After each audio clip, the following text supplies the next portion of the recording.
రా సూరజ్, నీకోసమే అంతా వెయిట్ చేస్తున్నాం అని అంటాడు కార్తీక్. నా కోసం వెయిట్ చేయడం ఏంటి అంటూ బర్త్డే కేక్ని చూస్తాడు సూరజ్. దానిపై తన పేరు ఉండడంతో షాక్ అవుతాడు. నా బర్త్డే అని మీ అందరికీ ఎలా తెలుసు అని అంటాడు సూరజ్.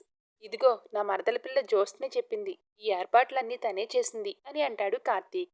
నీకెలా తెలిసింది జ్యోత్స్న అని సూరజ్ అంటే, తెలుసుకున్నా, పెద్ద ఆయన్నే అడిగి అని అంటుంది జ్యోత్స్న. నాకు ఇలాంటివి నచ్చవు జ్యోత్స్న అని సూరజ్ అనేసరికి, నేను చేశానని నచ్చలేదా, లేదంటే మొత్తానికే నచ్చదా? పెద్దాయన దగ్గర ఉన్నప్పుడు సెలబ్రేట్ చేసుకునేవాడివంట కదా అని జ్యోత్స్న అంటుంది. చాలానే తెలుసుకున్నట్టున్నావు అని అంటాడు సూరజ్. నీ గురించి అంత తెలుసుకుందంటే ఎందుకో నువ్వే అర్థం చేసుకోవాలి కదా సూరజ్.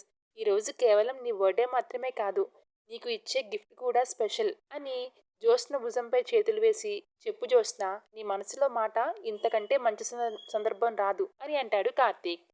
రా సూరజ్, వచ్చి కేక్ కట్ చెయ్యి అని అంటాడు శివనారాయణ. అంతకంటే ముందు జరగాల్సింది మరొకటుంది తాత అని అంటాడు కార్తీక్. ఏంటి బ్రదర్ అని సూరజ్ అంటే, అది చెప్పాల్సింది నేను కాదు, జ్యోత్స్న. నువ్విలారా అంటూ సూరజ్ని తీసుకుని వెళ్ళి జ్యోత్స్న పక్కన నిలబెడతాడు కార్తీక్. చెప్పు జ్యోత్స్న, ధైర్యంగా నువ్వు ఏం చెప్పాలనుకుంటున్నావో చెప్పు అని జ్యోత్స్నకి ధైర్యం చెప్తుంది దీప. దాంతో జ్యోత్స్న సూరజ్ కళ్ళల్లోకి చూస్తూ, నేను మనుషుల్ని పుస్తకం చదివినట్టు చదవలేను. నాకు ఎదుటి వాళ్ళ గురించి తెలుసుకోవాలని ఆలోచన కానీ అలవాటు కానీ లేదు. కానీ నీ గురించి నీకు తెలియకుండానే తెలుసుకున్నాను. నీలాంటి తెలివైన వాళ్ళకి నా ప్రయత్నం దేనికో అర్థం కాకుండా ఉండదు. జీవితం అంటే ఎప్పుడూ ఒకే విధంగా ఉండదు అని మా బావ దీప చెప్పిన తరువాత నాకు అర్థమైంది. అందుకే అందరి ముందు నీకు ఒక మాట చెప్పాలని అనుకుంటున్నా.